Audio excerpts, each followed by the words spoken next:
Assalamu alaikum students, how are you? Today we will discuss about ionization constant of acid. आप लोग बेटा पहले से ये बात जानते हैं कि जब हम एसिड या बेस को वाटर में डिज़ोल्व करते हैं तो एसिड और बेस वाटर में आयोनाइज हो जाता है। एसिड और बेस वाटर में ऐड करने से डिसोसिएट हो जाता है। लेकिन कुछ एसिड्स और बेसिस ऐसी भी हैं जो वीक हैं। अगर आप ऐसे एसिड या बेस को वाटर में ऐड करें तो सारे मॉलिक्यूल्स आयोनाइज नहीं होते। कुछ मॉलिक्यूल्स अनडिसोसिएटेड फॉर्म में भी रह जाते हैं। मीन वीक इलेक्ट्रोलाइट के केस में आयोनाइजेशन लेस देन 100% है।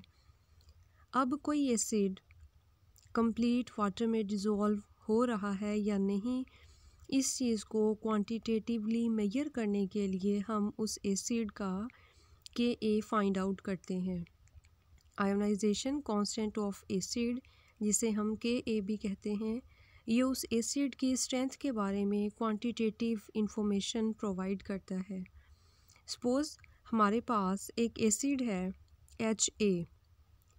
अगर आप इस एसिड को वाटर में ऐड करें तो ये एसिड Ha आयोनाइज होकर H3O पॉजिटिव आइन, हाइड्रोनियम आइन और A नेगेटिव आइन में कन्वर्ट हो जाएगा।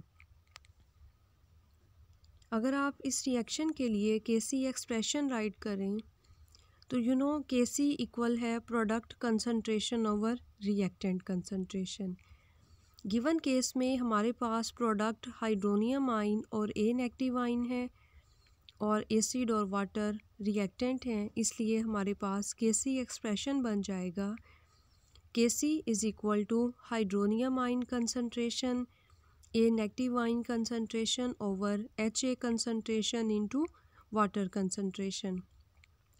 वाटर यहाँ पर एज अ सॉल्वेंट यूज़ हुआ। वाटर की कंसंट्रेशन आलमोस्ट कांस्टेंट रहती है। जब वाटर कंसंट्रेशन आलमोस्ट कांस्टेंट है, Kc भी कांस्टेंट है, इसलिए हम कांस्टेंट फैक्टर को वाटर कंसंट्रेशन को कांस्टेंट फैक्टर Kc के साथ कंबाइन कर लेंगे। देन हमारे पास इक्वेशन बन जाएगी hydronium ion concentration A negative concentration over Ha concentration. Kc और वाटर दोनों कांस्टेंट फैक्टर हैं, इसलिए इन दोनों कांस्टेंट फैक्टर से हमारे पास नया कांस्टेंट बन जाएगा Ka। K for equilibrium, equilibrium constant है ये। A for acid, Ka equal है hydronium ion concentration A negative concentration over Ha concentration. ये केमिकल इंफॉर्मेशन हमें डिफरेंट टाइप की, इस केमिकल इक्वेशन से हम डिफरेंट टाइप की इंफॉर्मेशन को फाइंड आउट कर सकते हैं। लाइक अगर हम हाइड्रोजन कंसंट्रेशन नॉन है हमारे पास और एसिड की इनिशियल कंसंट्रेशन भी हमें नॉन है, देन हम Ka को फाइंड आउट कर सकते हैं। इसी तरह अगर हमें Ka की वैल्यू नॉन है और एसिड की इनिशियल कंसंट्रेशन नॉन है, देन हम A नेगेटिव आइन की कंसंट्रेशन को भी फाइंड आउट कर सकते हैं। इसके अलावा हमें एसिड की Ka वैल्यू एसिड की स्ट्रेंथ के बारे में भी इंफॉर्मेशन प्रोवाइड करती है।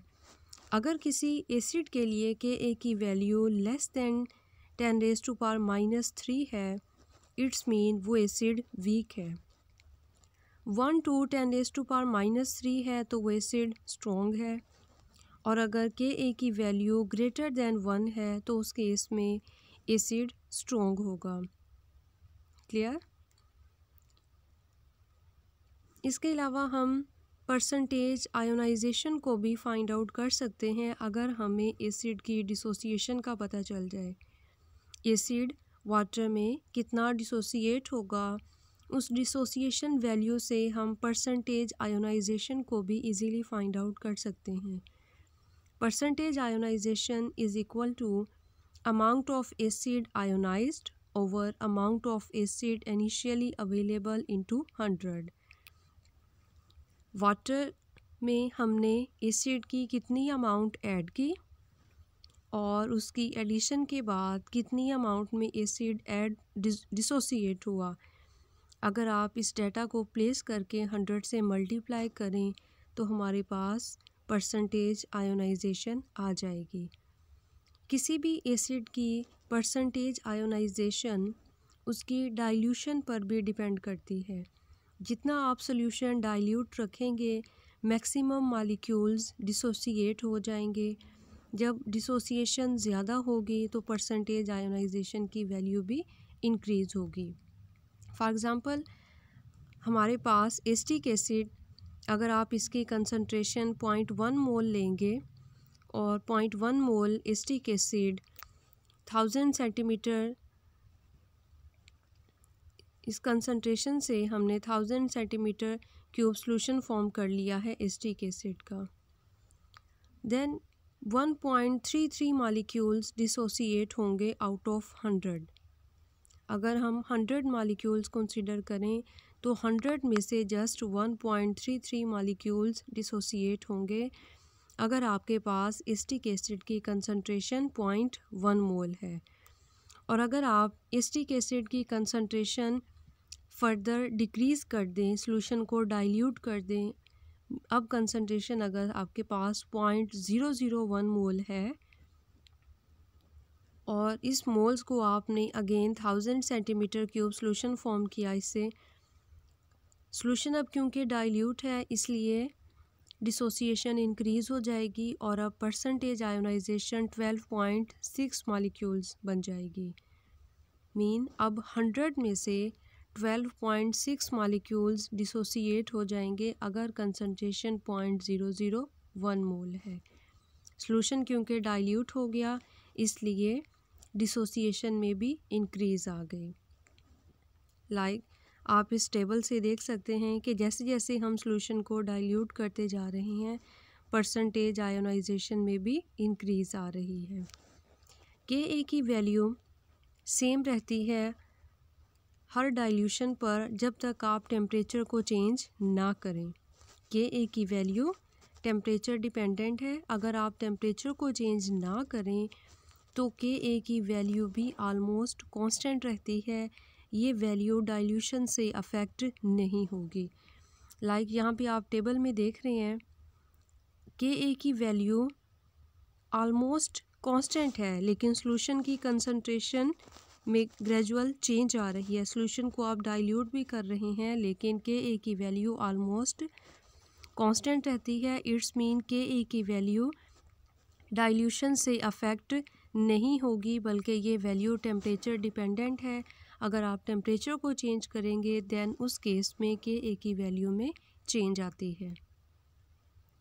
यहाँ पर आप ये भी नोट कर लें कि के की वैल्यू जो है वो बहुत स्मॉल वैल्यू है। मोस्टली वो फ्रैक्शनल आंसर्स आ रही हैं आपके पास।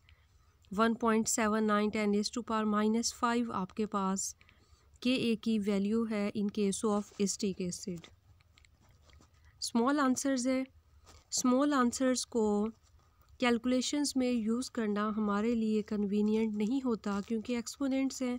कैलकुलेशंस में डिफ़िकल्टी आप फेस करेंगे। इस डिफ़िकल्टी को रिमूव करने के लिए हम क्या कर सकते हैं, इसी वैल्यू का अगर आप नेगेटिव लॉग ले लें तो ये फ्रैक्शनल आंसर आपके पास होल नंबर में आ जाता है।